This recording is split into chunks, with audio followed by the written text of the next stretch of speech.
घर पे दावत हो और बिरयानी या पुलाव ना हो तो उसके बगैर दावत जो है वो अधूरी रहती है। तो आज मैं आपके लिए दावत का खाना बना रही थी, तो मैंने सोचा तो कि क्यों ना मैं अपने व्यूवर्स के साथ स्टीम रोस्ट बिरयानी की रेसिपी शेयर करूं, जो कि बहुत ही आसान और मज़ेदार सी रेसिपी, और सबसे बढ़ के घर में घर के बने इंग्रेडिएंट से जो है ये रेसिपी तैयार हुई है। बिस्मिल्लाहिर्रहमानिर्रहीम। आज मैं आपके लिए लाई हूँ स्टीम रोस्ट बिरयानी, जो कि बहुत ही मज़ेदार और आसान तरीके से बनने वाली है। सबसे पहले मैंने चिकन के पीस लिए, उनकी जो है वो स्टीम के लिए उनको रखा, तो उनमें जो है साबुत गरम मसाले जो आपको नज़र आ रहे हैं वो सब मैंने इसमें डाले और उसको मैंने स्टीम पे रख दिया। प्याज जो है वो भी अच्छी तरह से काट के वो भी इसमें मैंने डाल दिया और उसको मैंने पकने के लिए रख दिया। दूसरी तरफ दही में मैंने कुछ मसाले ऐड किए, मस्टर्ड पाउडर, नमक, मिर्च, ज़ीरा और जो है बिरयानी मसाला या पुलाव मसाला जो भी आपको पसंद हो वो आप डाल के जो चिकन के पीस थे उनको हमने स्टीम दिया अच्छी तरह से। जब पक गए उनको बाहर निकाल के ठंडा होने के लिए रखा। जब वो ठंडे हो गए तो उसमें यही जो दही वाला सारा मसाला हमने ऐड किया, मिक्स किया था, वो हमने इसको लगा देना है। लगा के अच्छी तरह से इसको हमने रख देना है और उसके बाद जो है इसको हम जो है अच्छी तरह से प्रेशर में स्टीम देंगे, या आपके पास कोई भी पतीली हो या उसमें आप इसको अच्छी तरह से स्टीम दे सकते हैं। इतनी मज़ेदार और इतनी आसान रेसिपी शायद ही आपने जो है देखी हो। चलें जी, जब तक मैं इसको मसाला लगा रही हूँ आप जो है मेरे चैनल को सब्सक्राइब करें, मेरी वीडियो को लाइक करें और अपना फ़ीडबैक मुझे ज़रूर दिया करें। मैं बिगनर हूँ, मुझे आपने बताना है, मशवरे देने हैं कि मैं अपने चैनल को और अच्छे से अच्छा कैसे कर सकती हूँ।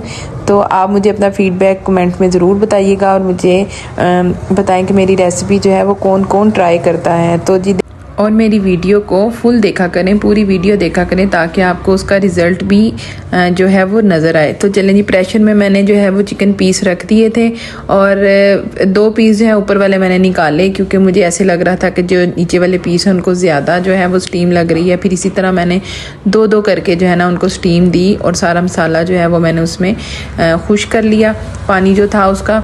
उसके बाद फिर मैंने जो है वो बाकी तवा लिया, तवा या पैन लें आप, उसमें ऑयल डालें और ये जो हमने चिकन पीस थे उनको दोनों साइड से अच्छी तरह फ्राई कर लें। फ्राई जो है वो हमने सिर्फ अच्छा सा कलर देने के लिए किया कि कलर जो है वो खूबसूरत सा आ जाए। उसके बाद अगर आप चाहें तो इसको कलर देते हुए कोयले का जो है वो थोड़ा सा धुआं भी दे सकते हैं, जो इससे स्मोक की जो है वो टेस्ट और फ्लेवर जो है वो आ जाता है, बहुत अच्छा लगता है वो भी। तो जी, हमने इसी तरह से मैं इनको फ्राई कर रही थी कि जब तक ये फ्राई कलर हो इसका, तो हम चावल जो है वो मैंने भिगो लिए हुए थे और उसका जो है मसाला वगैरह सारा वो भी रेडी कर लिया हुआ था। तो दूसरी तरफ ये सारा काम भी चल रहा था और भी चीज़ें जो हैं वो साथ साथ पक रही थी। तो जी, चावलों का प्याज जो है वो मैंने काटा और उसको अच्छी तरह से जो है वो फ्राई करना स्टार्ट कर दिया। उसमें थोड़े से साबुत मसाले डाले, जिसमें ज़ीरा जो कि मेरा बहुत सा फेवरेट है वो मैंने डाला, काली मिर्चें डाली और जो है बाकी मसाले ऐड किए और इसको अच्छी तरह से भुना। लहसुन अदरक का पेस्ट डाला।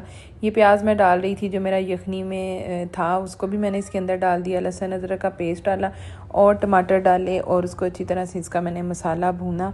जब ये मसाला अच्छी तरह से जो है वो भून जाए और जो बाकी चिकन को हमने रोस्ट किया था उसका जो मसाला पड़ा था वो भी मैंने इसमें ऐड कर दिया और उसके बाद इसमें जो है वो यखनी जो हमारी चिकन का हमने वो बनाई थी वो भी इसमें ऐड करके इसको पकने के लिए रख दिया। जैसे ही ये पका तो इसमें मैंने चावल डाले। चावल डालने के बाद जो है इसके अंदर मैंने थोड़ा सा इमली और आलू बुखारा भी डाला था, जो कि मैंने आपको पहले नहीं बताया, वो भी इसमें डाला। इससे ज़रा जो है ना वो बहुत अच्छा सा टेस्ट जो है आ गया था। यखनी डालने के बाद जो बाकी चावलों का प्रोसेस होता है वो तो सभी जानते हैं कि पानी के बाद जो उसमें चावल डाले और जब है उसको दम हमने लगाया और पकने। दूसरी तरफ जो है वो मैं मैक्रोनी भी बना रही थी। इसकी वीडियो मैं 2-3 बार आपके साथ अपनी शेयर कर चुकी हूँ, तो मैं आपको उस डिस्क्रिप्शन में उसका लिंक भी दे दूँगी, आप ज़रूर वीडियो ट्राई कीजिएगा। बहुत मज़ेदार सी मैक्रोनी जो है वो भी मैंने बनाई हुई थी। मैक्रोनी भी मेरी रेडी हो चुकी थी और जो है चावल को जो है दम लगने वाला था। जैसे ही चावलों को हमने दम लगाना, ये जो चिकन के हमारे पीस थे वो हमने साथ इसके ऐड कर देने हैं। ऊपर हरी मिर्चें, लेमन, धनिया वगैरह जो भी आप इसमें ऐड करना चाहें वो आप इसमें ऐड करें और जो है दम लगा दें। चावलों को दम लगने के बाद जब आप चावलों का जो ढक्कन है वो ओपन करेंगे तो क्या ही मज़ेदार खुशबू और क्या ही मज़ेदार जायका होगा। तो जी हमारे चावल दम पे लगे थे और मैंने बाकी सालन जो बने थे उनको हमने गर्म करना स्टार्ट कर दिया था, वो भी गर्म हो गए थे। और जो है चावलों का दम देखे मैंने आपको दिखाया, बड़ा ही खूबसूरत खुशबू आ रही थी और जायका उससे भी ज़्यादा मज़ेदार था। तो जी अब सर्विंग का टाइम था, तो सर्विंग से पहले मैंने सारी जो है इसके चिकन के पीस अलग किए और ट्रे में चावल डाले और चिकन पीस ऊपर रखे। और जी देखें जी हमारा दस्तरखान तैयार है। मुझे ज़रूर अपना फ़ीडबैक दीजिएगा और मुझे बताइएगा कि आपको मेरी रेसिपी कैसी लगी। अल्लाह हाफिज़।